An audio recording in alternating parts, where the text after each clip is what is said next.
Hey guys, this is my shakeout ride and just trying out these Garmin pedals, the power meter pedals I was talking about. They're called the Garmin Rally XC200 power meter pedals, and I've paired them up to the Garmin Edge 530, and that's just the one I landed on.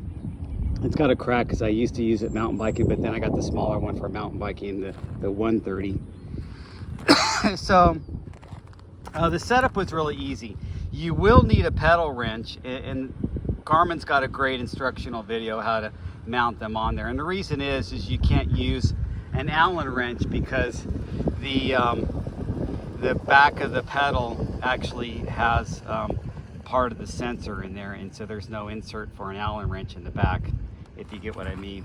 You need to know the length of your crank arm. So I assume if you're buying an expensive power meter for your bike, you probably know your equipment pretty well, but you can easily go back in and do it. It's going to walk you through it, and you're just going to go to sensors, and you can look for a sensor and add it, or you can go into the different types of sensors, and when you click power, it'll actually find it under the power too.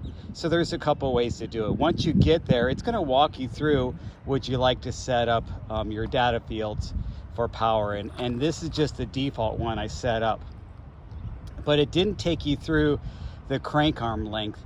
That didn't come till later on. I went back to it and went into that power meter sensor, and then took a look at the calibrate setting, because you want to calibrate it.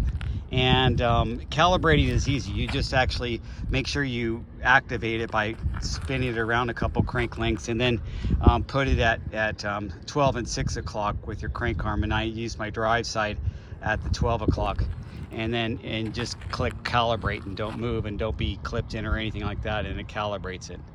And but also in there it asks for the default crank arm length is 172.5. so my crank arms are 175, as with most of my bikes, of course. So my mountain bikes have 170, and that's how I set it up. And now I'm just doing, this is the beautiful Rose Bowl, and that's the golf course around the Rose Bowl. Now I've been riding laps around there for over almost 30 years, way over 20 years, because I bought my house here, not right here. I wish it was up here, but it's not too far from here. It's way down yonder over there. But anyway, and this was my default exercise. I would ride my bike over here. It was about a 4-mile ride to get over here, and then ride some laps. It's a 3-mile lap. So anyway, it gets boring though. It's kind of mundane, but it's a place to work out and get a quick loop in. And on real hot days, it's a little bit cooler down there. If you notice, it's kind of in a valley, and that valley is a channel coming all the way from the arroyo and down here. So it gets that cool mountain air coming down. Anyway, enough about the Rose Bowl. Back to the Rally XC200 pedals. And they give you a lot of data. You get cycling dynamics and some other things that other power meters don't give you. And I like that. You know, it may be insignificant for your overall training program where you're looking at how you're training, but it's nice to have that just to, I mean, I'd rather have too much data than not enough. That's my opinion.